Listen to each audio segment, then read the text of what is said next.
Hey everyone, welcome to another episode of the Open Mic Podcast. I'm your host, Mike DeVore. Today we have a fellow veteran, advocate for mental health, Roy Hairston. Roy, how you doing, buddy? I'm doing great, Mike. How are you doing? Pretty well, pretty well. Glad you could be here this fine Sunday evening. Glad you can give it. Here, man. Awesome. Yeah, so let's just get right into it. I know I've seen your posts on Facebook. I know we've both struggled with depression, and I admire the fact that you're willing to be so open about your struggles, because the way I interpret it, it lets people know that they're not alone. Right. Yeah, I think that's really important. And I think, the reason I do it, it's not comfortable by any means. And it definitely has had some ramifications in my personal life, especially being in a small town like this. But I think it's important to do it because when people like you and I do it, it hopefully helps more people feel more comfortable doing something like that. And kind of, I don't know, I guess my main goal with the posts that I make, because as you know, and anybody that goes and checks my Facebook, I do really detailed, kind of down nitty gritty detail posting about what's going on in life and how it affects me and all these things. And a lot of it is stuff that is stigmatized. It's stuff that people are afraid to talk about because they think it's going to impact their job opportunities, or they think it's going to impact their friendships. And it might, but at the same time, it's a lot easier to deal with all of this stuff if your friends and family know where you're coming from when you're having problems. Exactly. Instead of just, you're crazy. Yeah, no, I agree with you 1,000%, man. I when I was going through my shit, I was just so down and depressed. But the one thing that kept me going was knowing that there was so many military veteran suicides. And I didn't want to become another statistic. So I wanted to, my whole reasoning behind posting what I posted was to let others know that they're not alone, and that we can get through this struggle together. Right. Yeah, absolutely, man. It's sad how many there are. And I think a lot of that, I was talking to my dad about it. And my granddad was in the Army. All the men in my family have been in the military. But my granddad specifically was a Korean War vet. And he never ever talked about anything that happened. He never talked about how he felt. He was just very warm and loving sometimes. And then other times, now I understand PTSD. Yeah. But back then I had no clue. So it was just he would just snap and be a totally different, cold, distant person. And, when you asked anybody what happened, it was just, oh, he was in the war. And that was it. And I think it was a very generational thing. I think that whole group of veterans kind of just, that's the way they handled it. And I mean, if it worked for them, that's great, but I don't think it works for this generation of veterans. I think this generation of veterans needs the communal support and the ability to be able to express what's happening in order to me, it feels like if you don't, it just bottles up inside and then it explodes and no one understands why it's happening. Yeah, I think for a variety, you mentioned this current generation.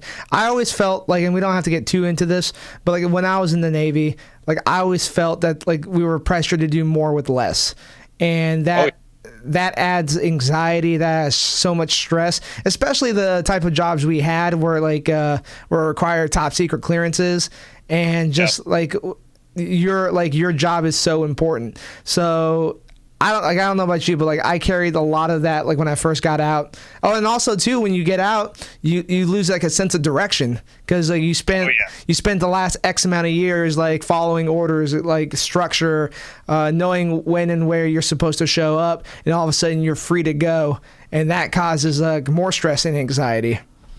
Yeah, and I would add to that too. I love my civilian friends. My civilian friends, obviously, they're the only ones I have around me right now because, like you, I kind of moved away from, I moved back to my hometown, but I'm not really there because I'm a totally different person. So I don't know that many people. But I love my civilian friends. But at the same time, when you come out, you also lose that kind of brotherhood or sisterhood, where, you and I, especially when we were working, and if we had been at the same command, we could walk in and know exactly why you're pissed off about this situation, or you would know why I'm pissed off about this situation. And we wouldn't have to verbally explain to each other everything we were thinking. And I think that's something they don't really prepare you for when you come out of the military and you're around your civilian friends again. While you were off going through boot camp, going through training, going to war, whatever you were doing, they were back here just living a normal life, and that's awesome for them. But at the same time, it kind of creates a divide that's very hard to bridge, especially when you're talking about mental health and issues that you're dealing with. And it's not their fault, but they just can't, they haven't been there, they haven't seen that, they haven't done that. And there's just to me, there's something inherently different about the lifestyle and the person that you become when you go through something like that. It's not just military. I think that's the same with police, firefighters, EMT, anyone that's dealing with traumatic situations or extreme stress situations at a Yeah. young age is going to develop differently than someone that goes through the normal process of life, if that makes sense. And I'm not saying one's better than the other. I'm just saying I think it's a different thing. Yeah, exactly. I don't know if you felt this way, but I always felt when I was in the military, like the higher ups were always trying to make me become something I wasn't. And I think that added a lot to the stress. Where it's I felt that like there was only one way in the military, only one way to lead, only one way to manage. I felt that if I was able to be myself more, I think I could have been effective, or I could have been more effective. Do you see it that way, or? I was very fortunate. My first command in the Navy, I won't put out the details of where that was, but my first command was an intelligence detachment. We'll just say that. And because of that, we had a lot of leeway. We were brand new command. There was really only one, the only people in that command were intelligence. So we had one intelligence officer, one intelligence senior chief, an LPO, and then like 60 or 70 sailors.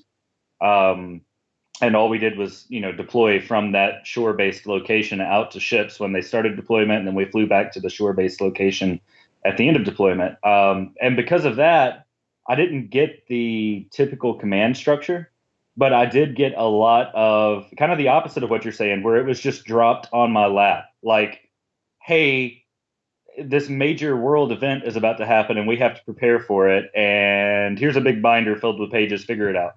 And it's Yeah. just like, what do you mean? And they're like, yeah, we got to send this to Seventh Fleet by midnight, so you're going to just have to work a 12-hour shift today. And it was like, okay, I don't remember being trained to do this. And by the time I left that command, I wasn't even actually doing intel, because like I said, all we had was intel support people there, and we had no admin. So when I came off my deployment, got my NAM, got CAP to E5, all this stuff, they threw me in admin, and I did that for like the last year and a half at that command, doing no intelligence work whatsoever with no training. So at the time it was cool, but now I realized, especially trying to go into civilian jobs, I can't handle,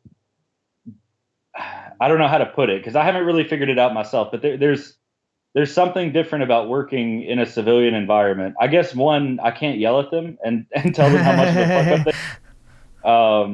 Of course, I was a chef for a little bit. I was a sous chef in an Italian restaurant for a while, and I did get to do that, but that still didn't work out. So there's just a lot of kinks that I think they could definitely prepare us for a lot better, Oh. especially in those regards. Like you have to learn how to work and live around your work, and like you said, you have to become a different person, whether that's who they're trying to make you be, or like in my case, where you just have to do it because there's no one there to tell you what to do. So you're like, okay, I guess I'm going to figure this out.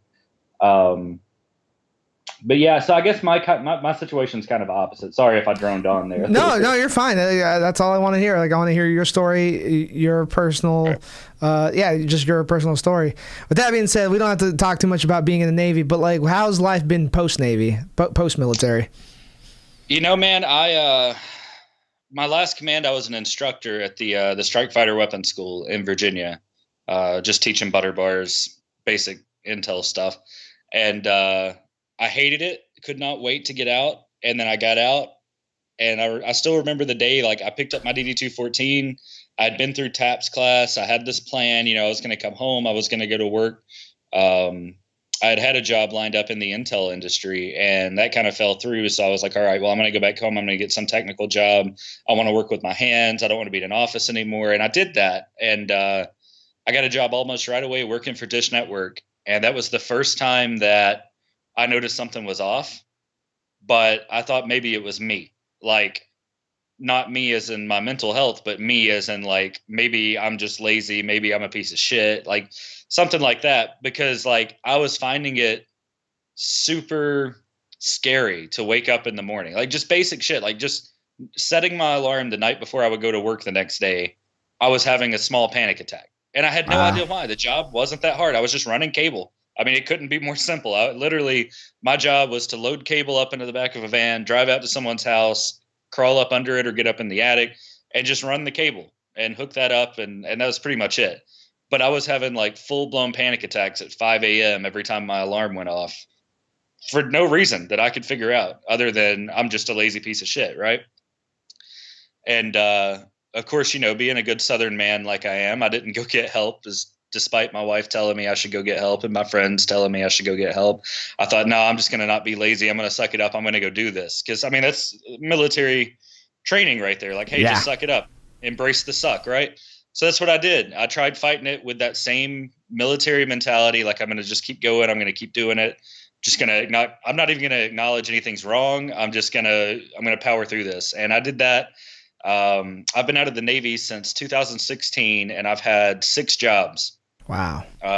In that time. I'm currently unemployed. Well, I'm a stand-up comedian now, but you know how much money that makes you. You're basically Um, unemployed.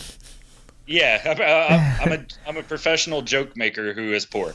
Um, but yeah, it's been crazy. The last job I had, I was actually a sous chef in the Italian Greek restaurant there in my hometown, and I thought I could handle it going into it. Like I've always, that's what I did before I went in the Navy. I love cooking. That's kind of like my art, my passion besides joke telling. Um, and I kept trying to do it and I kept trying to force it and I just kept having panic attacks. Like every Sunday, I remember like the last Sunday I worked there, I was just having a full on breakdown in the kitchen and the rush wasn't even that bad. I mean, and I was fucking up simple shit. Like, just because I would get to where I couldn't breathe, I started getting tunnel vision. I don't know what was triggering it. I don't know what's wrong to this day. I don't know. Same thing with TVA. I tried an office job at the Tennessee Valley Authority, which is like the kind of government monopoly power company here in the Tennessee Valley. But I was doing an internship for them drafting. So my whole job was just like in the Navy. It was just on computers. I thought maybe, the similarity would help. But no, like every hour I was having to go outside just to be able to breathe. And I had no fucking clue until I finally admitted, hey, this might be a problem that I can't just power through, and went to see a therapist. Um, got on some medication, and that's a whole other story. I'm sure we'll talk about in a minute. But yeah, post Navy life's been rough, man. It was a lot of me trying to let go of my pride and ego and realize maybe I need some help. Do you think those issues stem from being in the military? A lot of them do. Um, I haven't really nailed down a lot of root causes. That's something I'm still working on in therapy, and I just don't generally talk Okay. about it too much. But I know there's one thing I can point to, and I'll share the link with you to this clip of me being 20 years old. And you know what intelligence training is like. I was a 3923, which strike warfare. Like my whole job was working on DCGSN, and there's a video out there on the BBC of me at 20 years old in roughly 2010, 2011, I think, when Iran said they were going to mine the Straits after the Enterprise left and the Lincoln was supposed to be coming in. Well, I was on the Lincoln, and I'll never forget, like, we were getting ready for Snoopy Team, and I was dreading that because I had never been trained on Snoopy Team even, but I was going to have to go stand the watch that day. And they came in and they're like, Hairston, Lombardo, Admiral Shoemaker wants to see you on the flag bridge. And I'm like, the fuck? The flag bridge? I didn't even know where the flag bridge was. I was like, where do I go for that? So they took us up there, and he had us stand. Our watch was 12 hours standing on the flag bridge between the Admiral and the Desron, watching helo feeds and letting them know what was going on around the boat, like direct intel support to the Admiral, during that, like, we might be going to war with BBC cameras and all this shit, like, right behind me, videoing me with my classified laptops and shit. By the way, it's still on YouTube. I'll send you the link. But yeah, it was like at the time, again, it's the training. It's like, okay, I'm being told to do this. I'm going to do this. Well, I'll do the best I can. Whatever. I know it's some pressure, but I've got this. I'm going to do it. And I did. But now it's like, okay, I'm waking up from nightmares about that situation going wrong. And granted, nothing happened. It's not that big of a deal. It didn't feel like that big of a deal then, but it's something that's like, okay, put any other 20-year-old in that situation and see how they handle it. We processed it because we were trained to process it. But now that we're not doing that job anymore, we're back to thinking like civilians, living like civilians, acting like civilians. I think the trauma starts to sink in a little bit, like, oh shit, that was a really stressful situation. And I had to not outwardly cope with that in the moment. I had to just pretend I was fine. I'm a professional. I know what I'm doing. I had no fucking clue, man. I mean, I don't know. It's not all from the military for sure. But it And obviously didn't help. no, yeah, that definitely. If nothing else, it's at least nightmare fuel. Good old nightmare fuel. No, I relate to you in that sense. I think with our train, because we, like you said, we both worked in Intel. That was our job. And by the way, Snoopy means ships nautical or otherwise photographical intelligence something. Basically, it's the modern day version of go into the crow's nest and yelling down what you see. Yeah, pretty much. No, so what I was going to say was, like, being in Intel, you're trained to like basically like what the bad guys are capable of, and so you have all this knowledge of the worst case scenarios. And Yep. I remember when I first got out, I was with all the mass shootings, like I had so much anxiety because like I felt like with terrorism in general, with being trained in like knowing what terrorist attacks are and all that stuff, I was terrified to go in big crowds, like big events. Like I would get invited to concerts and I would turn them down because like, I just didn't want to deal with it. I remember I was on a plane and I feel kind of bad for this, but like I'll be honest, like there was like a lot of terrorist attacks going on at the time. This was around 2016, 2017 when I got out. There was like these four, and like I said, I'm ashamed of like feeling this way, but there was like these four like Pakistan, like these Middle Eastern individuals, and they kept getting up and like I was on a flight and they kept getting up and like reaching for stuff in their like in the overhead container, and I just like it was a long flight and I was super tired, but I just couldn't like relax because every time they would get up I would watch, like I would have like Hawkeye on them, like and it was just super stressful. And I think that stemmed from like carrying all that weight, carrying all that responsibility at such a young age, with being in the military. Oh yeah, I agree, man. Let me ask you this: Do you you mentioned not wanting to be in crowds? I haven't figured out why I can't be in crowds yet. I can't. I mean, it's like it's something I naturally avoid if I'm in too much of a crowd, and it's getting like for me, it's like I'm trying to pay attention to everything happening, and if I can't pay attention to everything happening, I start feeling like I'm in danger, and then like the automated like bodily responses to that danger start to kick in. But that's as much as I can analyze about it. Like I have no clue. There's no reason. Like there's nothing. That's what I'm talking to my therapist about right now. Is like there's no purpose or reason. I can't pinpoint anything that ever happened besides the fact that I was locked in a metal box for 9 months and didn't see the sun for weeks at a time. But and for that reason, I understand like doctor's offices. I have a hard time like sitting in a doctor's office waiting on him to come back, being like closed up like that. I don't like being closed up, which is not something that was ever there before deployment. And when I came off deployment, it's been there since then. So I'm sure that has something to do with deployment. But at the same time, like it's not. And that's the thing. That's another thing. Another reason that I write about this, but I don't really talk about the cause that much. PTSD, whatever you want to call it, traumatic brain injury for like the actual like combat related type stuff. Things like that. I mean, there's a million different causes. Every individual brain is completely different. And I think that's kind of a misconception with a lot of veterans when they come out. I think it's because of pride.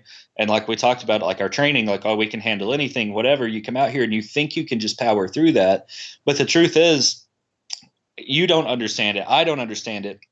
Our therapists don't understand it. Like, you have to, at least not at first, you have to walk through it. You have to figure out what in your case is happening, what works for you, how to avoid, if it's something that's triggering it, can that be avoided? If it can't be avoided, and by the way, this is not mental health advice for anyone listening that has these problems. The only advice I'll ever give is go get a therapist, go see a doctor, medical professional. I'm just telling you my observation here. Find out what's triggering whatever it is.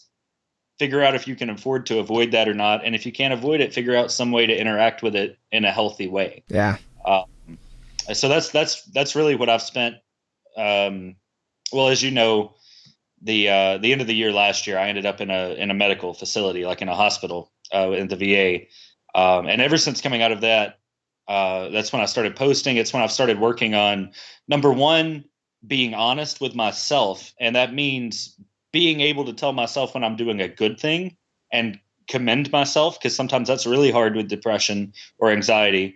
That's part of being honest with yourself. I mean, there is the part of being honest with yourself where it's like, hey, maybe I was the asshole in this situation, or maybe I'm making this worse, or maybe I'm self-destructing. But there are also those things that are like, the other aspects of being honest with yourself are, hey, I'm not the asshole in this situation. I am doing a good thing. My intentions are good, and what I'm trying to do is good. I'm not hurting anybody. I should be doing this. I'm doing a good job of doing this, whatever it is. And that can be just as difficult as admitting, okay, I was the asshole, if that makes any sense. That makes perfect sense. Yeah, so like you mentioned, like the VA, the Veterans Affair. I know personally for me, I've had good experiences with the VA, the VA facilities that I've been a part of. I know like the VA usually gets a bad rap. How like describe, like, have you had positive experiences? Have you had negative? Have you had both? Like, as a veteran, like utilizing these resources, like let the civilians know, like civilians, we're both civilians right now, but like let the civilians know.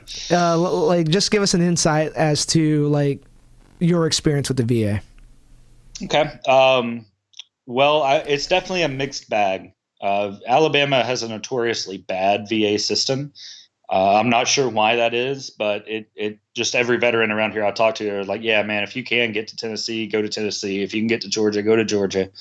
But, I go to a clinic. So the VA facility that I go to is literally a clinic. It has 2 psychologists and 1 psychiatrist, period. That's it. That's their entire mental health wing at this clinic. And, the first time I went to see the psychiatrist, we just didn't hit it off. He's got a lot of like Christian stuff hanging up in his office, Bible verses and things like that. And that's cool. I don't judge anybody for their religion, but at the same time, it's hard for me as an atheistic Buddhist to sit and talk about like my experience and view of the world with someone who I can tell is clearly judging me. And I can see it on his face when I'm saying certain things about how I feel or the way I look at situations. He's like, and I'm like, okay, well, now I don't feel comfortable. But in the end, he's just there for medication.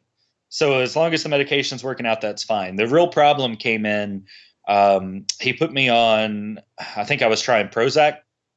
And I had like a really terrible, I'm very susceptible to side effects on these medications. I hate taking them. I prefer to like find therapeutic ways to deal with things instead of relying on medication. But I also take medication because I'm not a doctor. So I just try to take their advice. But he had me on Prozac, and I had this terrible reaction where like I was damn near attacking my wife when she would wake me up. Wow. Not because, and there's no combat related reason for that. It's just literally started happening as I started taking Prozac. And she would like wake me up, and I would wake up in a complete panic, freaking out until I could take that. And then I could calm down as it started to kick in. And once it got in my system, that became almost a constant thing. I would wake up in a panic, and then I would just calm down naturally. So I went to him and I was like, hey, the Prozac's not working. He didn't really want to listen. He actually increased my dosage. And I was just like, okay, well, screw this dude. And I came off treatment. And I think it's important to talk about that because I think a lot of veterans do that. We go in, we try to get help. You get one bad VA doctor, one bad psychiatrist, one bad psychologist, and you're just ready to be like, all right, well, fuck this whole organization. I don't need them. But there are some really good programs there. You just have to keep fighting. And luckily, I came out of that treatment with that attitude, and I spent probably about a year going to college. And here's the other thing, by the way. I've been in college for a 2-year degree for about 4 years at this point, and I've dropped out 3 different times. And that's every time I've dropped out has been because when I started, I was going to therapy, doing my medications, doing everything I needed to in that regard. And then I would get pissed off halfway through the semester, leave therapy, stop doing my medications, and then think, I've got this shit. I'm going to handle it. And by the end of the semester, I haven't been to class in like 2 months. So it's like, it's something you have to stick with and keep working at. But the VA they've got good resources if you can fight through the bullshit. And there's definitely some bullshit to fight through. But I think that's any organization. I mean, I'm pretty sure it would be the same if we were going to private practice. You got to find a doctor you click with. You got to find a psychologist that you click with. And that takes time. Yeah. And unfortunately, in situations like this, time isn't always something that our fellow veterans have. Yeah. Yeah. Like, no, you hit you said it all, man. Yeah. Like I said, fortunately for me, I've had mostly positive experiences, even with my full-blown manic episode when I got hospitalized. Like the VA really took care of me. I've been on my medication. I take lamotrigine now. I don't know if you want to talk about what you're taking, but I've been taking. I've been taking lamotrigine and I can't even pronounce it. It's like 20 damn syllables. And ever since then, I just been chemically balanced. So I'm the you're the product of not to judge, but it's like what you described is like that what happens when you break the cycle. My experience is like I've been maintaining my medication. I've been taking it every day for the last year or so. And it's just been super helpful. Like I live, for the most part, I live stress free. I'm able to function in society. Like I'm not losing my mind. So utilizing your resources and sticking to your self-care, sticking to your medical plan can be truly beneficial. Oh yeah, definitely, man. Let me ask you this. You mentioned you were hospitalized. What was that experience like for you? Because I'm pretty sure we have 2 very different experiences on that front. And I know the people that know me know my experience. I want to hear if yours was good. What yours was like. No, that's a good question. I don't think any hospitalization's a good experience. No, but basically, for the most part, I just knew because I'm bipolar. I got diagnosed bipolar type 2. From my understanding, this is part of my routine. Like I'm working this new joke. Like all I know is that. If I don't take my medication, I go into a manic episode. So when I went through my manic episode, I was taking Prozac, and what I normally do when I take my medication, I take it the first thing I do when I wake up. However, during this time, I wasn't sleeping, so I skipped my medication for 4 days straight. And oh wow, yeah, so it's so crazy. And I also during the time I'm so scattered brained about this because there were so many things happening at the same time. No, I totally understand, man. It basically, I felt like if I fell asleep, I was going to die. And yeah, so that's what kept me awake. So I felt like my body was shutting down. I was trying to drink water, but my throat was super, super sore, or something was going on with my throat. And I remember being on social media a lot. I was trying to bring awareness for this young girl that lost her life due to senseless gun violence, and it went from trying to do something positive to all the way to me wanting Kanye West's MAGA hat on the Joe Rogan podcast. So I remember that part of it. I was watching, and I don't know if you remember. I think I think I even messaged you and was like, "Hey, Mike, how's it going?" I don't know if I replied, but like a lot of people did, and that was a good thing. Busy. Yeah, I was busy losing my mind. Right. I appreciate you reaching out, and a lot of people did reach out during that time. It was just a very like something I've never experienced before, and also too, I didn't realize it, but like having that full blown manic episode, I realized after the fact that I was having mini episodes leading up to it. Really? Yeah. So like I probably had 3 or 4 mini episodes and I didn't know what it was. Like when I went through this, I had no idea what was going on. I was just losing my mind. I was losing my sense of reality. There was like one, and I was also smoking a lot of weed. So that like after the fact, I realized that marijuana doesn't help with people with bipolar disorder. Right. So weed doesn't cure everything. I remember like not the full blown, but one of the manic episodes leading up to it, like in my apartment, like I felt I was in a hard drive.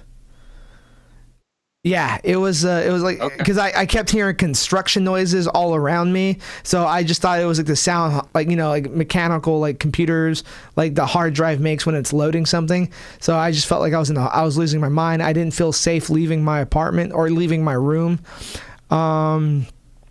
But I don't talk about this a lot too. Like the day of like the medic, like man, I don't think I've ever talked about this, but the day of like my manic episode before I was truly hospitalized, that morning, I went to the hospital twice. That night, I went to a civilian hospital emergency room because I thought if I went to the VA, I was going to get killed because of the. I will say I had great VA experiences, but the one time I went to the VA in LA, like it was just so bad that I felt like if I was going to go there, I was going to die. So I went to a civilian hospital like down the road from my apartment, and it was just so understaffed. It was a worse experience than that VA. And right. So they sent me home and I couldn't sleep. And the morning of, I seriously thought God was talking to me. I thought everything was a sign from God. Even like I had my Apple TV on, the movies that was listed there, I felt like each movie was telling me what to do. There was one point where I thought I thought God was telling me to go to Mexico. Oh, wow. Just because of one of the titles was like, not necessarily the title was go to Mexico, but like it was something with Mexico. And then so I left my wallet, I left my keys, I left my cell phone inside my apartment, and I just left. And I seriously thought I had to like escape. So I remember like I tried to get into someone's car, like no one was in it, but I thought like I was supposed to get into someone's car, and then like I remember because I lived like about a block away from my campus at the time. I went to CSU Northridge, and I just like wandered lost, and I seriously thought. And again, like I was revving up for this manic episode. I seriously thought I was Jesus. Like I thought I was starting over. And yeah, like I just remember like just following the light, like following signs. Like whenever I heard like something like distract me, that's what I would follow. Like I heard music and it led me to this one facility. I remember like I realized like I was locked out of my apartment and I needed to get back into my apartment. So I asked this one guy if I can use his phone and he wouldn't let me use it. Mind you, I was kind of like out of it. And like I blew up on him. I'm like, God, dude, just like help a fellow human being out. And then later that day, I finally managed to get into my apartment and I was still on social media. Like I got into this tirade, not necessarily a tirade, but like there was this. Damn, like hopefully this all makes sense. Like it's like this is the first time I'm actually talking about this. Right, now take your time, man. You're doing fine. Like there is this podcast that like from San Diego. They're very successful.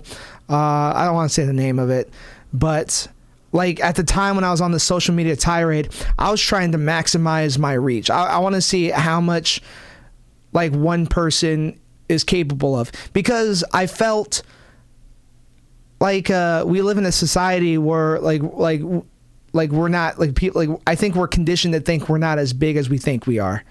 I think like Right. I think we're conditioned like by the media, like not necessarily this is like a conspiracy theory or anything, but I feel like we're conditioned to think that like we're not as big as the stars we see on TV, because I feel like if you're projected on TV, that means those on TV are better than you. Right. So that's just how that's just how I feel. That's just how I felt. So I wanted to prove that like one person can make a difference. Like anybody can make a difference. So I was like doing all this social media stuff. I was on Twitter. I think I deleted some of the tweets, but like they're from like January 2019. You could probably look it up if you choose to go back that, whether it be you or I don't think you will, but like any listeners interested in this. And basically going back to the podcast, I found out that they were repped by an agency, and which was cool. Like I don't have anything against it, but at the same time, I was kind of like, I learned by being doing comedy and being in LA how everything is repped by agencies. Like the agencies control everything you see, control all the media you see on television, and I just thought that was disgusting, because these agencies, like all they care about is making money off you. Right. And like I remember talking to a fellow comic buddy of mine. He was saying that like he visited, like he went to go talk to an agent, and he ended up getting an agent, but like he told me, and I remember this, he was like, yeah, there's like a little wheel, there's like a little pie chart of 8 different ways they can monetize your career. Like books, like podcasts, like movies, television. I forget the other 4. But like basically like their thing is like to suck the money out of you. And right. It's like that was just disgusting with me. However, when I found out that the podcast was read by agent, I was happy for them. Despite my feelings towards like agencies, I was happy that they were getting success. So I started they were a leftist podcast. Like it was following, like I don't want to like describe it too much because it might give it away, but like they were pretty much anti-Republican, anti-Trump, and like so. But then what my mistake was, I thought they were doing the podcast. To be fair, I didn't listen to the podcast. I only listened to one episode. But to be fair, I thought that they were doing that they were trying to do good work as far as bringing people together. And that's another thing too, like that I'll go into. I thought they were trying to do the good things as far as it's like, hey, pointing out the flaws in the other side, but hopefully bringing people together, and then dealing with them or one person on private message. I was trying to like say like, hey, like I'm trying to work on this plan of trying to like trying to like reach out as far as I can as one person, but I needed to know that like no agencies can touch it, because I wanted to be authentic, and they interpreted it as me trying to take them down. Really? Yeah. And also, and it wasn't just that too. There was other things where like, dude, this story is just so deep that like there's so many different entangled parts. That was just part of that story, but there's another side of that story where is any of this interesting? Like, I know. Oh yeah, dude. Okay, yeah. So I'm like I said, this is the first time I'm talking about this. Right. Like there was another side where like I thought, dude, oh man, dude, this is crazy. I thought Joe Rogan was a robot. Really? Because I remember like as I was going through my Twitter feed, like like I said, I was trying to bring awareness to Jasmine Barnes, who's the young girl that lost her life to senseless gun violence. And I saw Joe Rogan tweet this random thing about a monkey. So I tweeted this was like 11:52 p.m. or like this was really late in the night. And so I tweeted at him, and then obviously he doesn't respond. And then then 2 minutes later, he tweets about like this like a conspiracy theory, and I took that as, it's like, oh, okay, you care about these things, but you don't care about like a girl that died due to gun violence. So I honestly thought that like his Twitter account was just being like controlled by a bot, like he wasn't controlling his own Twitter account, like. So then I went into full conspiracy mode. It's like, well, who else is controlling all these celebrity accounts?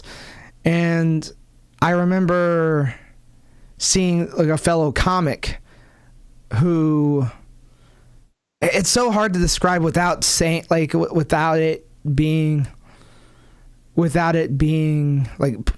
without putting it out there. Right. Basically, I saw her post this thing about the Greensboro massacre. She's like, and she's just like, don't forget about the Greensboro massacre. And then I tweeted back. I was like, oh, thanks for reminding me. And as a joke, you know what I mean? It's like, oh, and to be fair, I honestly forgot about I forgot what the Greensboro massacre was, but. But like, basically, it got to a point where I was trying to trend a hashtag like that brings awareness to the Greensboro massacre, but it was utilizing this individual's name. And on top of that, so I'm trying to utilize like the person that tweeted. I'm utilizing her name, like blame this person, hashtag blame this person, for reminding me about the like Greensboro massacre, right? As like a positive thing, because I was trying to say anyone can. That was another thing too. That was like going to my one person making a difference. I was like, anybody can create a hashtag trend and make it happen. And on top of that too, going back to the Jasmine Barnes thing, I brought awareness. I wanted to bring awareness to her because a family member, I think it was a family member, like posted in one of the articles saying like, I want you to say her name. And I just thought it'd be awesome to like start this movement into getting everyone to say Jasmine Barnes' name. And so I would say hashtag say her name in everything I type. So I would say hashtag blame this person and hashtag say her name. So when the whole podcast thing came up, the blame your person, she's a part of this podcast. And one of the person that runs the podcast who like does the main thing, like is the main person, the main focal point, she has to go by a pseudonym because she works for a department of the government. So like she can't do she can't go up against her boss, you know what I mean? So so when I basically tagged the podcast and I tagged MAGA, just trying to create like opposites. So it's like, let's come to the table and talk. Like I did like hashtag police and then like public trust. Like I was trying to get opposite sides to come together to talk. So when I tagged the podcast, I also tagged say her name. And everyone interpreted that as me saying, oh, she wants me to say the pseudonym's name. Instead of, but to me, it was like, no, like I wanted it to say Jasmine Barnes' name. So you see how it's all connected in a sense, like it wasn't just one moving piece. And so we get into that tirade, and then like it causes this big old rift in the San Diego comedian scene. Yeah, like people thought I was doing a bit. Like basically the person who not necessarily to say her name, but the pseudonym person, like she went on the She went on the comedian's page, like, I am never working with Mike DeVore again.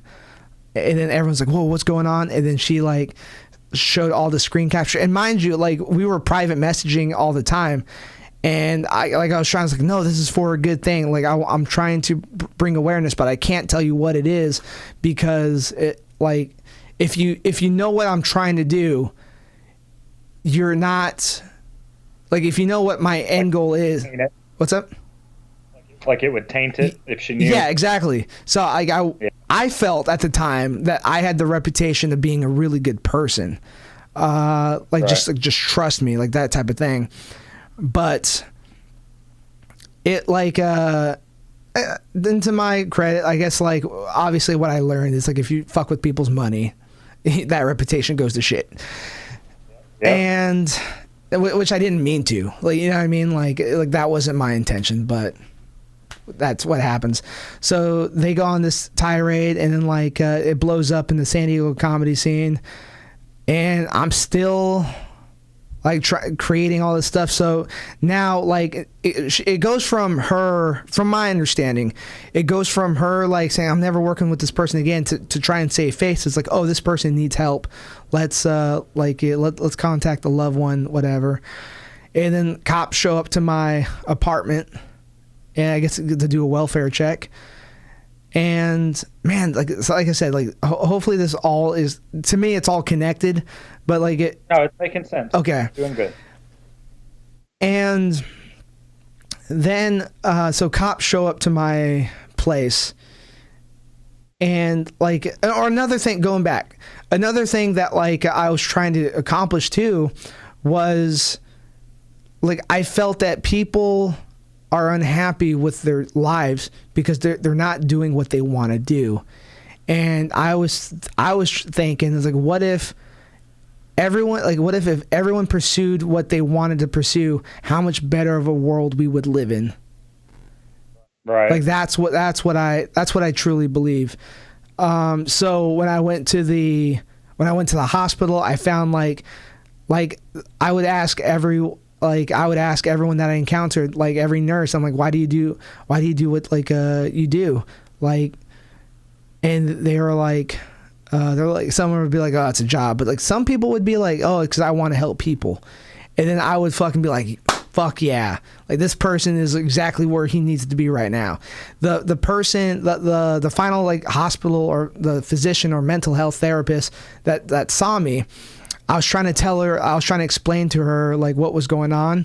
I probably wasn't doing a good job because I was going through the manic episode or the mini manic episode, but she didn't want to be there.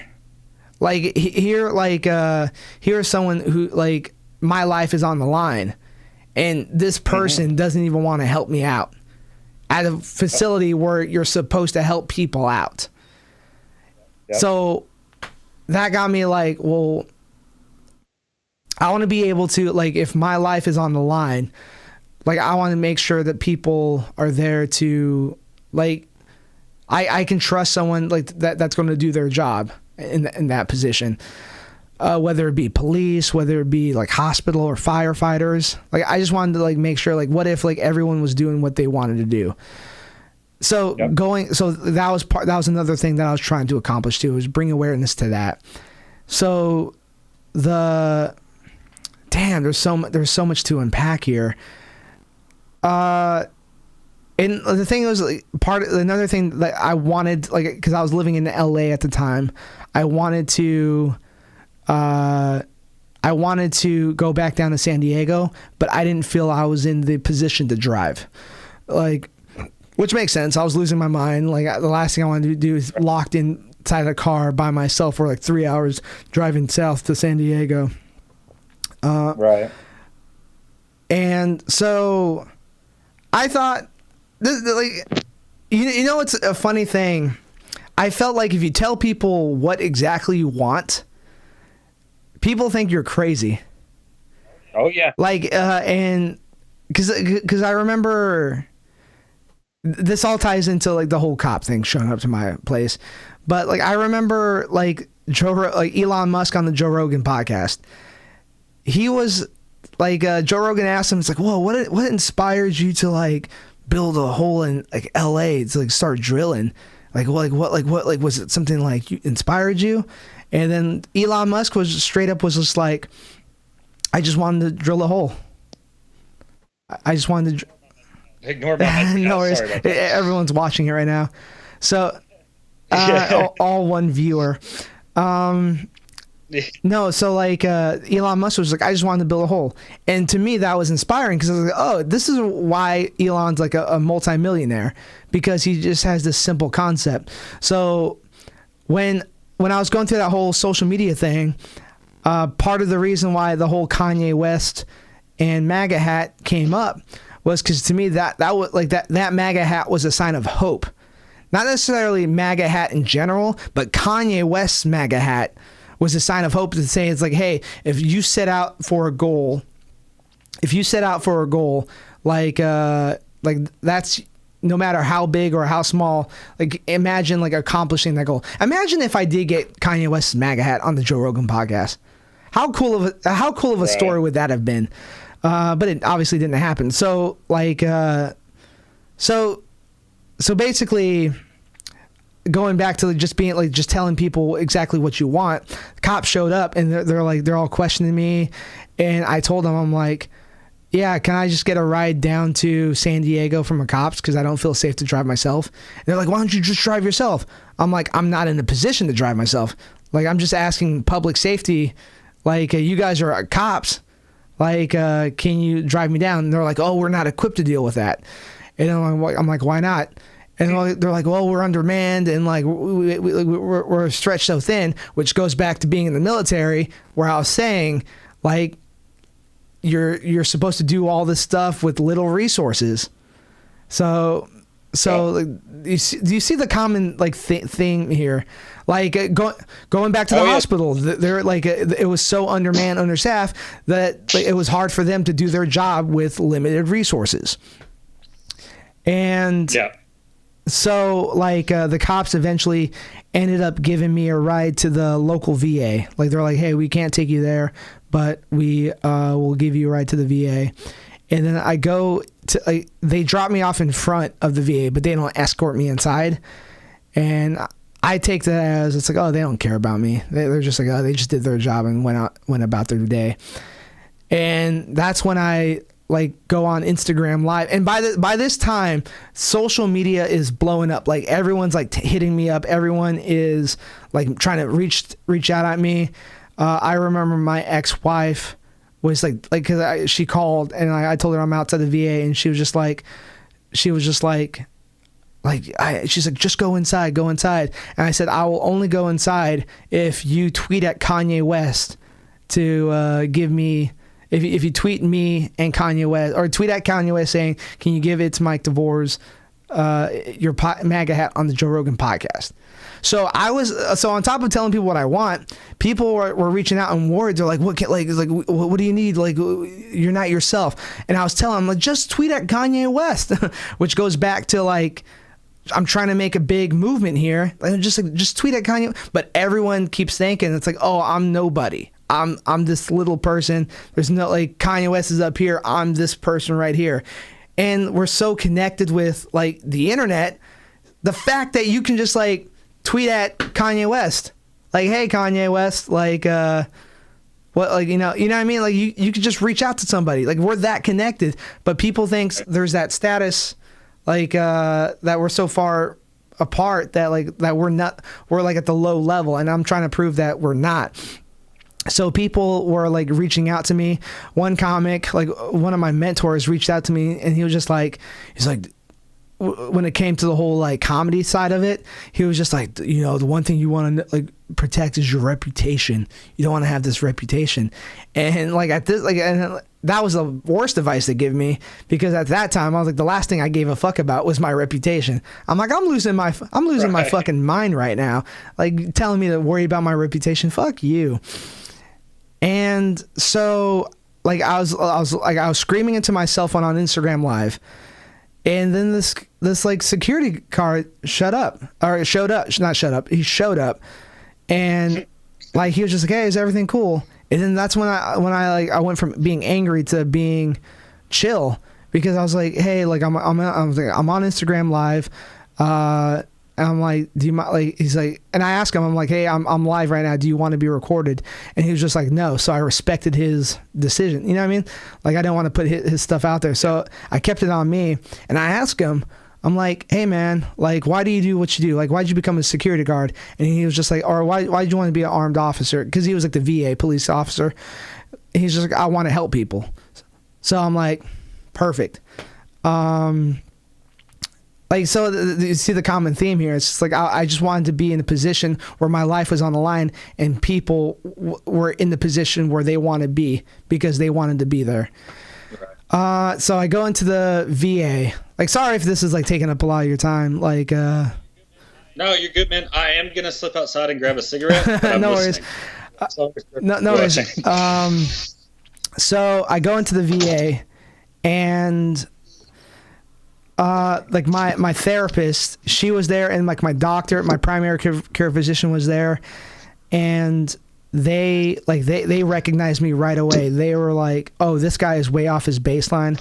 And I'm trying to tell them all about like my experience or being going back to the whole civilian hospital. They're the ones that tell me that I was bipolar, but the way they told me, really? So that was your first? Yeah, it was at that hospital where like the lady didn't give a fuck about being there. So, and the way I found out that I was bipolar was they gave me my discharge papers, and on the way home I was reading them, and that's how I found out that I was diagnosed bipolar. They didn't even tell me. Yeah, so I'm trying to explain like to the VA hospital what's going on, and yeah, like I'm losing my mind. I'm crying. Like at one point, my brother shows up. Like, and honestly, when I was like I said, like going through the manic episode, you feel like you're losing sense of reality. I felt that I was going to get replaced by some other version of me. Like they were just going to get rid of me, and like someone's just going to fill my place and like live my life. So I like completely lost it. Like I saw, this is so hard to explain, but when I completely lost my mind, I feel like I figured out the meaning of life, which is like believe it or not, I get that. I felt that for me personally, the meaning of life is just going up and downs, just going through the journey of living your life. That's just the meaning of life to me. And they eventually, like at first, like they're like, even though this VA facility was pretty like not state of the art, but they were pretty state of the art. They weren't like equipped to handle like my situation, so they wanted me to like get transported on a like an ambulance to like this other facility. And like at first I was resisting it because I was like, no, they're just going to replace me. They're just going to get rid of me. Like, you know what I mean? Like they're just going to kill me. But eventually, like I was just, you know what, I'll go. And like I seriously thought like when I got in that hospital, in that ambulance, I thought they were going to take me to the thing was I was trying to, I seriously thought that was the end of my life, because as we were driving, we drove past a cemetery, and like I was still seeing these signs. Like I said, stuff, right? I'm thinking God's talking to me, and I'm seeing all these signs. Right. And it's like eventually I get to this other hospital. I don't remember much, but there's like moments of what I do remember. I remember trying to get out of my bed because I didn't trust where we like I didn't think we were at a real hospital. Like I didn't believe where I was. I thought like I was in some like makeshift like Hollywood setting. I was in LA. I thought I was in some Hollywood like movie or something like that. Right. And I and I'm still like with being bipolar, going through the manic episode, you still feel like this adrenaline rush of like pure euphoria. So I'm feeling good this entire time. Like I feel like nothing can stop me still.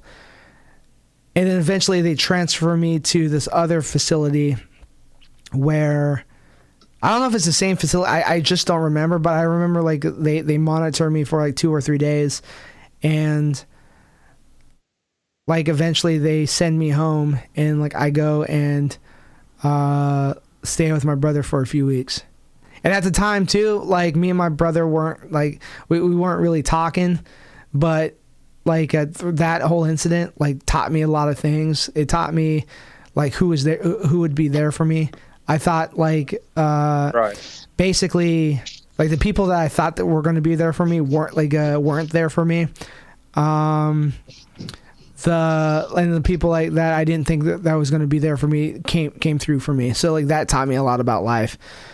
And going through that manic episode, going through that mania, like, you know, like I said, it's this euphoric feeling. You feel amazing. You feel like unstoppable. But when I finally got to my brother's house, and for like that whole thing lasted like probably about 5-6 days.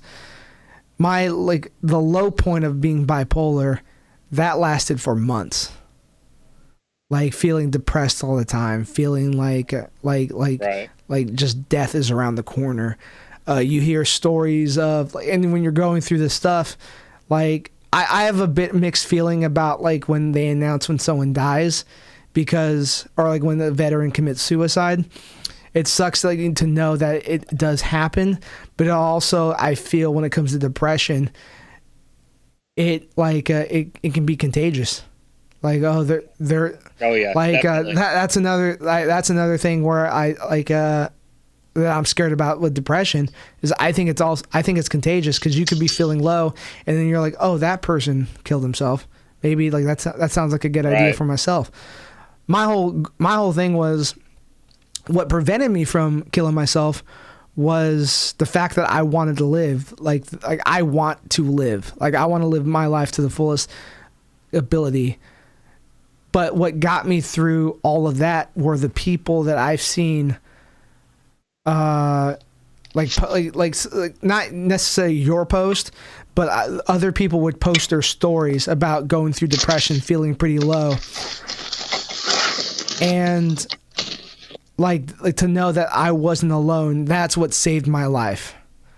So right.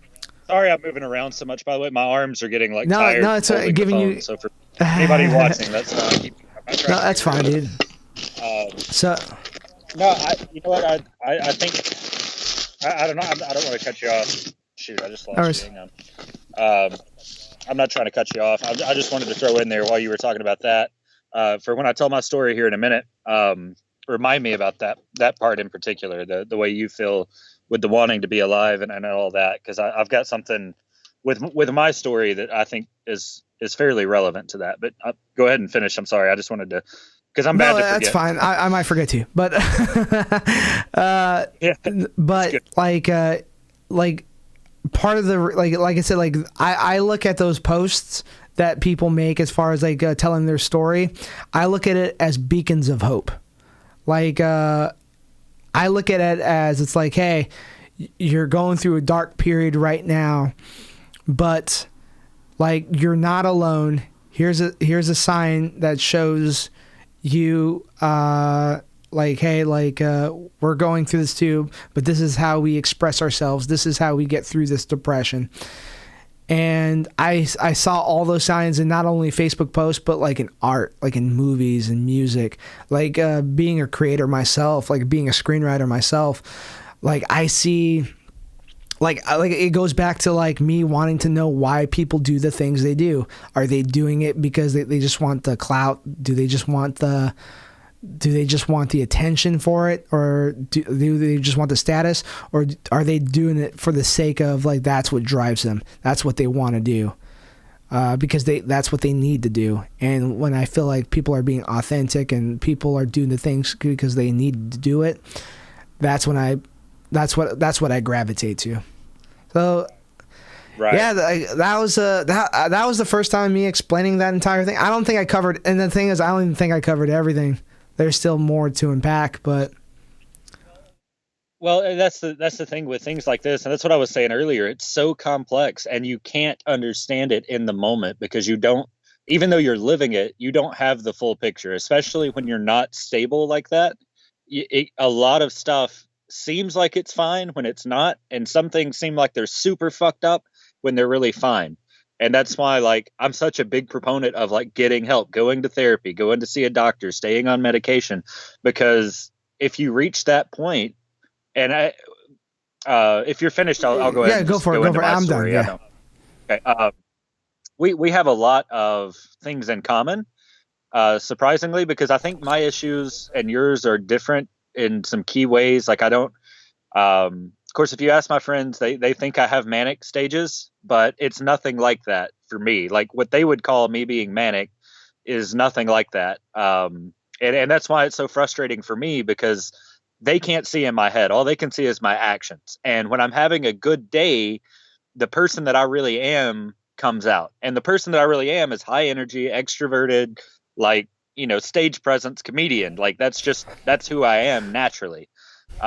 Unfortunately, that's hard for anyone that's known me in the last 4 years to see because 90% of my existence in the last 4 years has been mostly depression.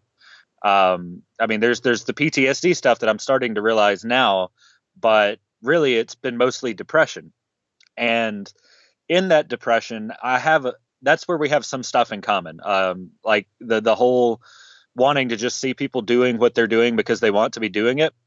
But I approach it from a much angrier and much darker place, I think. Jared, who I did the podcast with, when I did the Let's Talk Nonsense podcast, he can tell you for sure because he's been witness to this a lot. Um, I'll get really dark and angry about the concept of money. Like on a normal day when it's just me, I'm already kind of like, yeah, money's not a real thing. Like it's just a paper IOU note for nothing. But when I'm in a really dark place, I start to think thoughts like, this is all fake. Like all of this is just engineered to keep us all enslaved. If we didn't have money, like literally nothing. And if you think about it, nothing does cost money. Like if there was an alien looking at us and going, okay, every other animal on the planet has it figured out. It wakes up, it eats, it mates, and the rest of its life is just whatever the hell it wants to do. But this one species on this planet has decided it owes itself money. Like it invented this whole concept where it has to get up and go to some 9 to 5 job to make a road so it can make a car so it can pollute its environment and destroy its own planet. And it's like, what are we doing? Why can't we just build our shelter from the free material that's laying on the ground? It grows, it's trees, it's whatever. Why can't we just grow our food and eat the food we grow? Why can't we do all these things? Like basically, when I get in really dark places, I just want the entire civilization to come crashing down so we can go back to living like animals, which is insane when you're in a normal state of mind. But in that frame of mind, you cannot convince me that that's not the best thing that could happen. Yeah, I know exactly what you mean. Yeah, so we have that in common. Like I said, I do get like manic, but I think that my mania is more relief from depression. Like if I wake up and I'm having a good day, it's going to be an extra good fucking day because I don't get those very often. And that can come across to friends and family like I'm being manic, but really it's like, no, like this is one of the few days I feel sane. Just let me be happy. But I can't because the second I start to feel happy, everyone around me is starting to get worried. And I'm like, damn it, like shit. But in my case, what happened at the end of the year last year, for those of you watching that don't know, I was hospitalized myself. And what had happened was, like I told you, I hadn't been to the VA probably in 6 months at that point. I hadn't been to any therapy. I hadn't been on any medications. I had been in college. I had a 4.0. It was actually my last semester of college before I graduated, and everything was going fine. And then all of a sudden, I started having panic attacks in class again, like just out of nowhere for no reason. I would just be in class, and these are super easy classes for the most part. I know what I'm doing. I'm usually prepared. Like I said, I've got a 4.0, so like grades are not a stressful thing for me most of the time. But for whatever reason, that one particular day, I went into class and we had a test, and I just freaked out. Like the walls were closing in on me. I couldn't breathe. I was afraid I was going to fight somebody because I kept feeling like every time someone moved, I was like jumping, like, oh shit, they're about to hit me. Um, so I left class because I realized something was wrong. I could go home. I have the program on my computer here at the house, so I could do the test at the house. Like you can do it in class, preferably with the instructor there, but you can also do it at home. So I just went home to take the test, and I got home to take the test, and like I don't know what happened, man. Like when I'm in true danger of killing myself, like every suicide attempt I've had, first I have panic attacks and I start freaking out, and then I go numb. I mean, it's just complete emotionless, no real thought going into anything I'm doing. And that happened while I was sitting there taking the test. And the next thing I know, like, it's not really that I blacked out. It's just that I stopped being me. Like, I just went numb. I sat there. I let the timer run out on the test without finishing it, like on purpose. Like, it wasn't like a fuck this test. It was just literally like I couldn't be bothered to give a shit at all. I was just sitting there watching the timer tick down and thinking about that, kind of like what you were talking about, seeing the signs, like this is a sign. I was just watching the timer on that test, like when this gets done, I'm going to go die. And that's one big difference between you and I guess, is like I do want to die. Even now, like I'm not suicidal. I'm not at danger of doing anything to myself. I'm in therapy and I'm working on it, but in an existential sense, I don't want to be here. It's not fun. I don't enjoy it. I'm thankful for the good things I have in my life. Don't get me wrong. Like I've managed to buy a house despite having 6 jobs in 3 years. I've managed to buy a new car despite having 6 jobs in 3 years. I still have a wife. I have 2 beautiful children. My VA disability stuff's gone through. That I've got a great group of people surrounding me that keep me alive, but it's for their benefit really more than mine, which is why it's so key to me. And like, if you read what I write on Facebook, I'm always so thankful for the people around me, and I'm thankful that I'm alive. And I know that sounds like an oxymoron. Like I want to die, but I'm thankful I'm alive. But truly, like in those moments, I know that day, I didn't really have that much thought about it. I just looked at that timer and it was ticking down, and I was like, when this is up, I'm going to die. And thank God I had been talking to Basil Walls. I had been talking to him, and I wasn't going to tell him or anybody what was about to happen, but he kind of just pieced out, something was wrong, because I had started talking to him in the midst of the panic attack, and he could tell like the change in my, what I was saying and how I was talking about the things I was talking about between when the panic attack ended and when the true, like, okay, my life's about to be over, this is probably the last conversation I'm going to have, kicked in. And it wasn't like, hey, I'm going to go kill myself. It was just the way I was talking, he picked up on. And that's why it's so key, especially for us veterans, to know I call them battle buddies, but to know the people that we surround ourselves with so that we can pick up on subtleties. Yeah. Because that saved my life that day, literally. I mean, him and his wife, Katie, who were both intelligence specialists with us, they both started just relentlessly hitting me up, telling me, hey, call the crisis line, go to the hospital. They started talking to Courtney.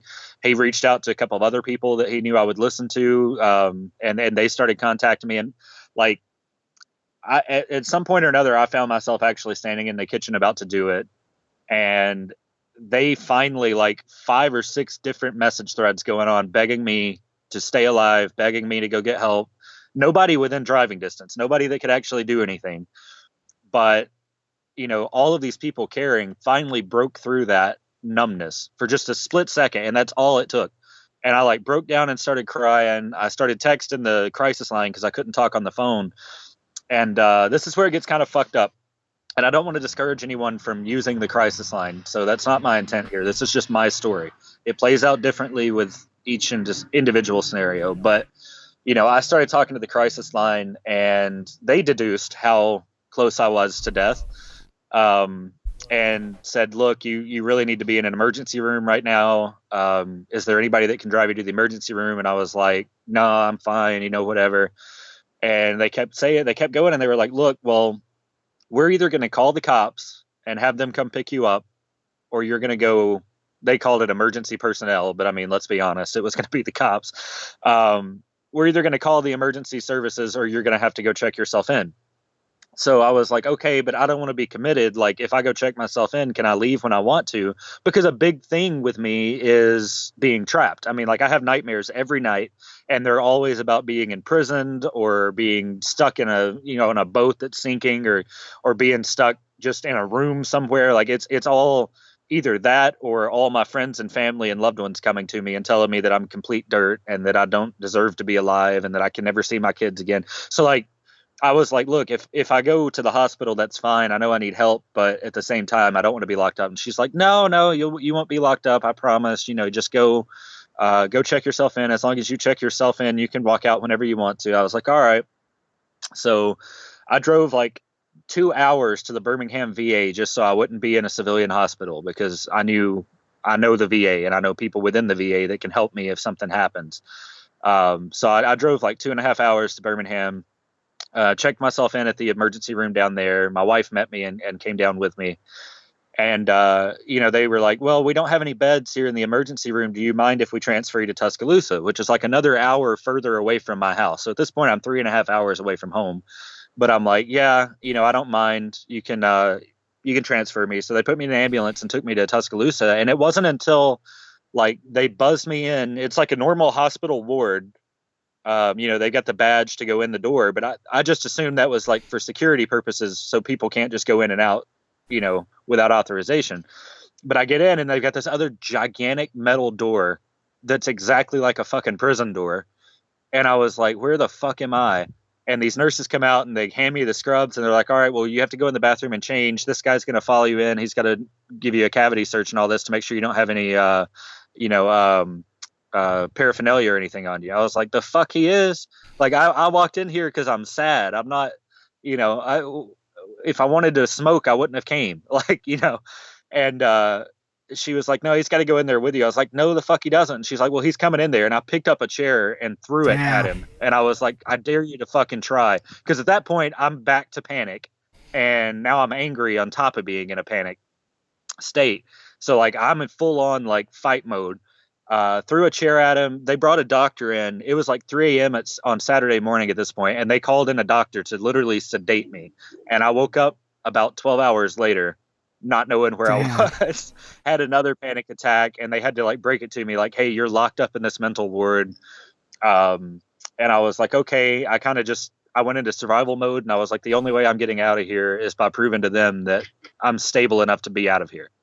So I did. I just lied my ass off. They put me on like beta blockers and some kind of antidepressants and some blood pressure medication. Mainly, they had my blood pressure down to like 110/60, I think, at one point. Like, they were just trying to like make it physically impossible for me to have a panic attack, which they did. But while I was there, I met a lot of interesting people, got some great material for my stand-up. But there were like, what was terrifying to me was there was one dude there that had been there for 2 months and they still hadn't given him a diagnosis or told him when he could go home. Like, no information whatsoever. There was an older man there, like a Vietnam vet. He was dying of cancer and they had him locked up in solitary. And he's just like laying in there dying of cancer, spending his last days locked in solitary confinement in a mental ward at the VA. And I'm like, is that going to be me? Like, I have no clue when they're going to let me out of here. I threw a fucking chair at him. They're probably not going to let me out of here forever. And we got 2 phone calls a day. And you could only have visitors like 2 days out of the week. And it was for 30 minutes each session. And they were split apart by 4 hours. And this is 3 hours from my house. So like, I've got no visitors. I can only make 2 phone calls a day for 5 minutes each phone call. No contact with the outside world. I'm just watching all this shitty things happening and I'm having to pretend to be fucking fine. Like, every day I noticed, every time they switch your medications, the other patients there said every time they switch a medication, it adds at least 3 days onto your stay. Well, like I said, they dropped my blood pressure to like 110/60 something, which is way too low. So they were going to change my medication. I was like, well, let's just give it 1 more day. I think it's fine. So I started waking up an hour before they would come wake me up and doing fucking push-ups and sit-ups trying to get my blood pressure to raise. so that when they did the blood pressure cuff, it would read out a little bit higher and they wouldn't have to change my medicine. I did that. I was out within 7 days, and everybody was like, "Man, you're the fastest person to come in and out of here I've ever seen." I'm like, "Yeah, that's because nothing got fixed, and my entire goal was leaving." Yeah. So I got out. And I went to this therapist, and she was like the worst fucking therapist in the world. But the medication they had put me on, whatever antidepressant it was, fucked me up more than I've ever been fucked up. And like my wife, Courtney, my close friends, Alex and Jared and Nikki and Kayala, and then they can tell you, man, like I went insane for that last, like probably November and into December. I was absolutely insane. And like, it's kind of like what you were talking about. I was absolutely convinced that everyone that loved me secretly hated me. That everyone was hoping I would fail, and that I had, I can't work, or I wasn't being a good enough dad. And like everything I was doing was just going to fuck everything up. And I would be so much better off if I was dead. My kids would be better off, because I felt like everything I do is showing them how much of a failure I am and setting a bad example. So if I just died, it would hurt them more in the immediate, but in the future, they would just have that to look back on instead of a whole bunch of memories of me being a fuck up, or me not being good enough, or me, just constantly failing. So that started to seem like a really logical thing. And on top of that logic, I also actually wanted to die. So it was like a catch-22. Like there was no redeeming factors going on whatsoever. And I honestly, man, like you and all the people that I can hit up on Facebook and talk to when I get like that, or what kept me alive through all of that. And that's when I started writing too, because I was like, okay, this is obviously not going to just get better on its own. And I'm going to therapy, but my therapist is terrible, and I'm doing all this stuff, and I'm trying to survive against my own will. And I honestly, they changed my medication. I'm on an actual PTSD medication now. What they had been doing was medicating me with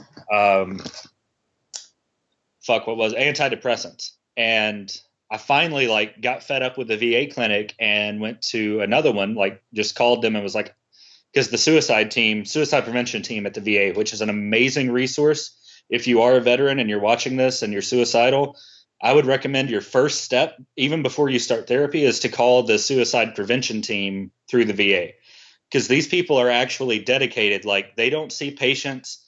They don't have schedules. They will assign you a particular person to your case that will call you on a regular basis. And you don't have to set up appointments or anything. They will call you. They'll ask you what medications you're on. They'll ask you how your week's been going. And if it's not going great, they'll schedule you appointments and fast track you appointments with your therapist or your providers and things like that. And if they can't get you in with them, they'll help you switch out to another one. And if you're trying to fight to find a good therapist or a good provider, they can help you in that. And that's what they did for me. I told them like, hey, my therapist is actually making things worse at this point. I need to see someone different. And they set me up. It was like an hour drive, but they set me up with a whole new team to work on my problems. And I went out there and talked to them, and they're like, why do they have you on this? If you have PTSD, which we have every indication that you do, every evaluation you had in the hospital, every evaluation you had leading up to go into the hospital, and this evaluation today are saying you have PTSD with depression as well. And they're like, they're treating you for depression, and these medications they had me on, like Prozac and things like that, were triggering individual symptoms. They were like, they might help the depression or the anxiety, but they'll flare up other symptoms of PTSD at the same time, which is why I was having those negative side effects to medications like that, like the medication, whatever they had me on that almost killed me coming out of the hospital.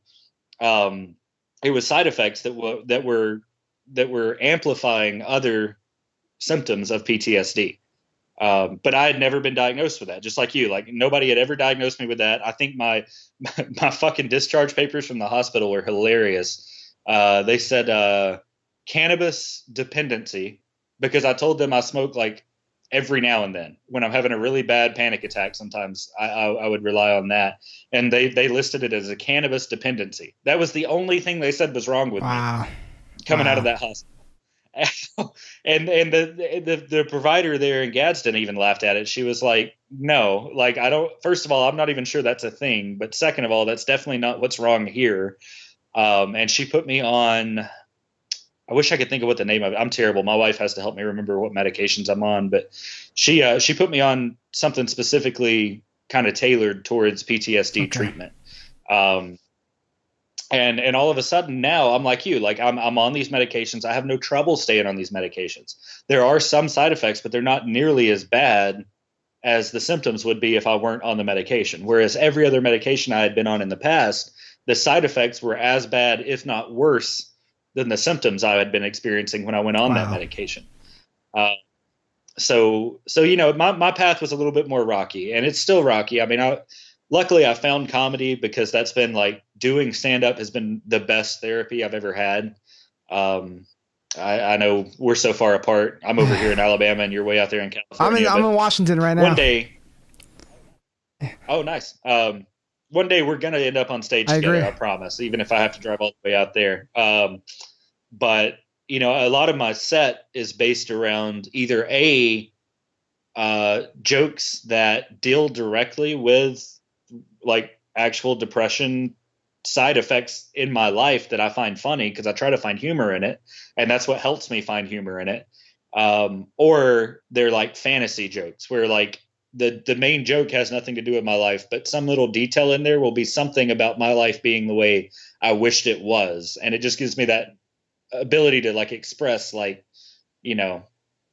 those things, and also like try to make someone happy in the process, which is the real payout for comedy. There's not that much money in it until you actually get an agent and go out to Hollywood, pretty much, I guess. or they suck you dry with your 8 levels of income. No, that's awesome. I'm glad comedy's helping you. Comedy helped me out a lot. Comedy caused I think part of it, but for the most part, comedy keeps me sane and everything. So I'm glad to hear all that. Sorry, like to hear that, like you still feel as if you want to die. But because that is heavy, but like I'm glad to see that you're still pushing forward, you're still here, and I'm really appreciative that you were able to tell your story. Yeah, man, I appreciate you taking the time to hear it, and I really appreciate hearing yours too, man. I feel like that's what's good about being able to talk about things like this. Like, hopefully you feel like you're not as alone. Yeah. I definitely feel like I'm not as alone. Hearing you, especially your take on like the way you're seeing signs and things like that, because I don't really put it that way when I explain it, but it really is what was happening with me as well. It was just like, okay, here's this timer. When it gets done, I'm going to go die. Or here's this, this thing's happening and the rest of my life's going to be this way. So I'm done with it. And coming at it from a depressive state instead of a manic state, there are differences, but hearing that you dealt with something similar, it definitely helps me as well. Awesome. Glad I could help. Well, hey, Ross is back in the chat. Hey, Ross, okay. Thanks for being here. He asked, like, what, like when you're talking about like your therapist making it worse, what was your therapist doing that made it worse?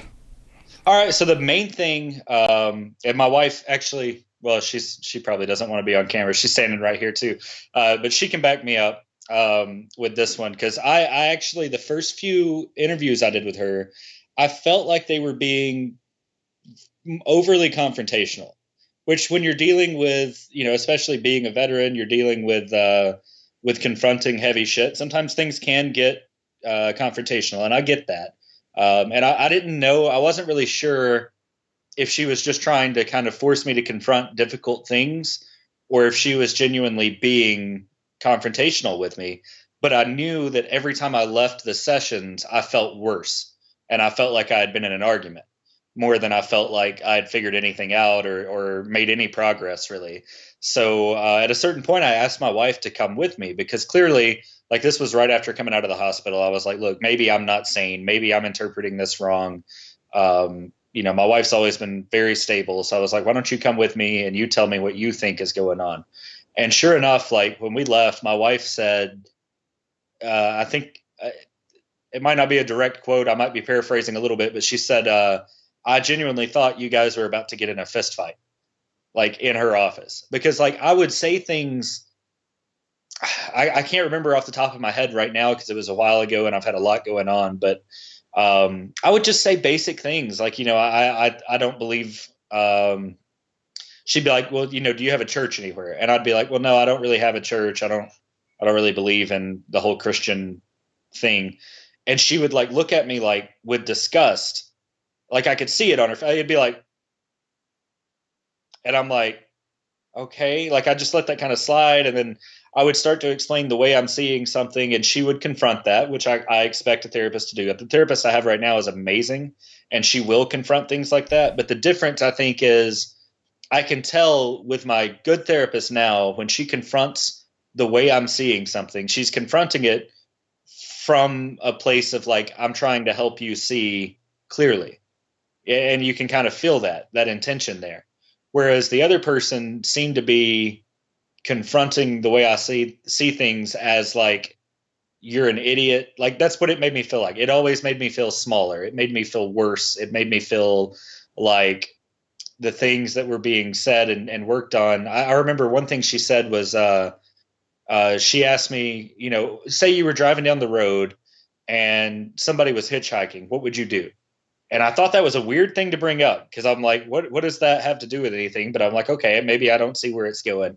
And so I answered, well, honestly, like every time I see someone, I just stop and pick them up as long as my kids aren't in the car and there's no danger to me. Like, as long as they're not like obviously toting a gun or doing something that's going to be harmful, I'll give them a ride. And that's something I've always prided myself in, was being like willing to give a helping hand. It's like you were talking about with the security guard, Mike, was like, just help a human being out, like just be there and do something nice for no benefit. And I said that. I was like, that's the way I look at it. And her response to that was, I don't think that's the way you see this. I think you're just doing something reckless on purpose because you want to die. And I was like, no, I do want to die, but that's not at all the motivation behind that. If it was, I would go out looking for someone to kill me, but that's not like, I just told you, this is one thing I am proud about myself in. I'm saying something positive about myself, which is already difficult to do. And then when your therapist is tearing down the one positive thing you've said about yourself the entire session, and then relating that positive thing to being suicidal, it's like, okay, this is not, maybe this works for some people, but it doesn't work for me. Like I had to fight to come up with something positive to say. I don't even know why you brought this up, because it wasn't in relation to anything. It was just like she was looking for ways to make me feel worse about myself. And I actually, when I transferred to the other VA, like I talked about, to get the new medical team, the new therapist and the new psychiatrist, they actually mentioned that like they had 3 or 4 veterans come from that clinic saying similar things. But I've also heard other veterans saying that that she helped them. So I guess it's maybe a stylistic difference in her approach to therapy, but it definitely did not click with my personality. It just came across like we were having an argument in just about every session that we had, which I only had like 5 or 6 sessions with her. But does that answer your question? Yeah, let's see. Ross, does that answer your question, buddy? And if you have any more questions, let us know. Like, he goes, yeah, wow. He was like, he was getting frustrated listening to that. Haha. Yeah, so. It's I was frustrated from the beginning, but like I said, I didn't really trust myself to make the right choice. And my wife is just a beautiful, kind, wonderful person. And she's never been wrong about like, okay, this person has good intentions or bad intentions. Sometimes she'll be wrong about individual character traits about people. But so, I was very fortunate to have her. What terrifies me is the number of veterans that probably go through her office that don't have someone like that. Yeah. That can't rely on someone to come in and tell them, hey, this person is actively hurting your treatment. You need to move along. And that's kind of the first thing my wife said after we finally got switched and they told us that in Gadsden. She's like, what about all the people that don't have support networks or don't have someone that would be able to step in and say, hey, you need to get a different therapist? They would just think that's how therapy goes. And then they're done with therapy. Which is, again, that's why we're doing this right now, is at least why I'm doing this right now, why I write what I write. It's like, you fight for it. You, especially veterans, we're fighters. Like if you're not getting the help you need from the person you're seeing right now, it's nothing personal. It doesn't have to be an attack on them. I know I'm being a little bit attackish towards her, but it doesn't. Don't feel bad if you're not getting the help you need from the people you're seeing. Go fight to see somebody different until you get the help you need, because it is out there. I firmly believe that, especially now having found a good therapist in the VA system. I didn't think that was possible. It had been 2 years of trying. But I do. I have one now, and she's amazing. Nice. I mean, every time I go in there, she's just she's a very big help. She's actually helping. I don't know if it's just the medication making things better. I don't think it is. I think a lot of it has to do with having a good therapist that I can sit there and just pour my heart out to, and she'll sit and neutrally listen to what I'm saying without having any kind of emotional reaction, without having any kind of judgment written on her face. And then she can confront those things that need to be confronted with me and kind of hold my hand to walk me through that path of like realizing how to take more healthy action for myself. Because at the end of the day, you can sit around and talk about and plan out strategies and, try to come to some enlightened realization and all this stuff all you want. And some people can do that, I guess. But for me, I need to be shown like, here's a direct action you can take that's going to change the situation, maybe one baby step at a time, but this is kind of the path you can start on. And she's been that particular therapist I have now has been really great at just showing me where the path starts and letting me walk it and helping me stay on it. That's awesome. That's amazing. Thanks for sharing that. Ross himself is a therapist, and like he asks, what has worked for you in therapy? He works with some veterans, and he's always hoping that he avoids the pitfalls of bad therapists. So the number one thing that helps me in therapy is, and I think this is just kind of a basic trait any therapist should have, but I'm not a therapist, so you tell me, Ross. But just neutral facial expressions go so far.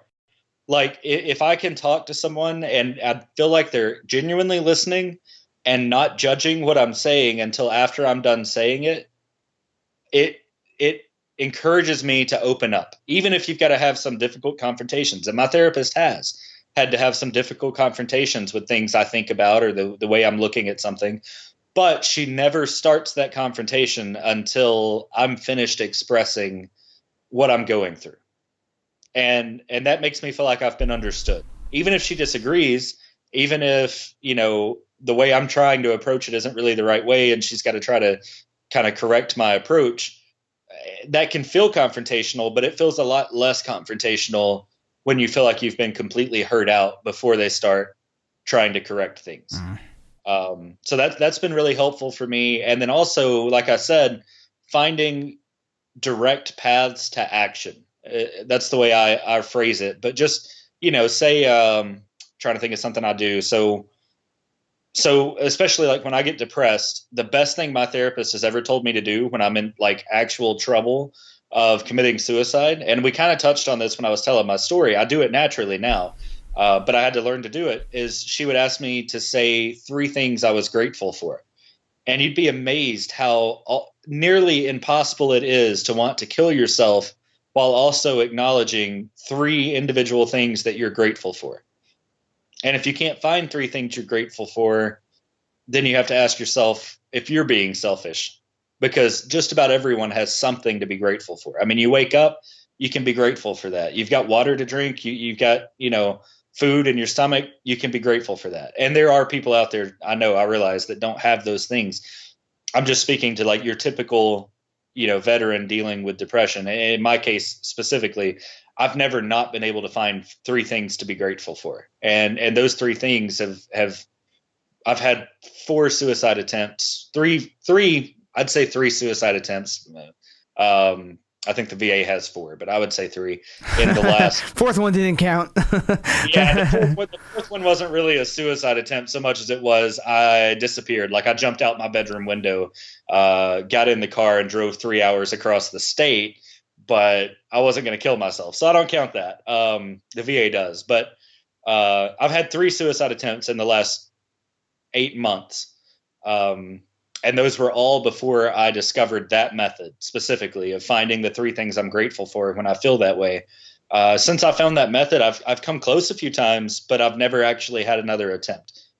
And I attribute a lot of that to that strategy in particular. But I also know that only really works for some people. So there are going to be people it doesn't, I know it doesn't kind of translate across the board, but that definitely helps me.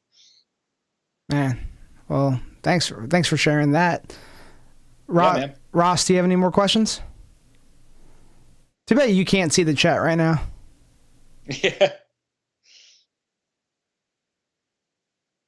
Nope. He's like, thank you. Very helpful. No further questions. All right. So with that being said, do you have anything that you want to plug? Is there anything like any shows that's coming up? Yeah, I'm hosting. Well, I'm hosting a comedy show on St. Patrick's Day in Fort Payne, Alabama, with Not Your Mama's Deli. It's going to be probably. I know they've got some comedy venues in Fort Payne, but I feel like this is probably going to be the best comedy show that's been in Fort Payne in a very long time. We've got some great experienced comedians like Dave DeBow, and I'm working on a couple others. They haven't committed yet, so I'm not going to give them a shout out. But once they commit, I'll start sharing that too. But it's going to be a great show. So if you're around this area, definitely come and check it out. Other than that, man, I don't really have that much going on. Come watch my Facebook feed every now and then if I'm writing.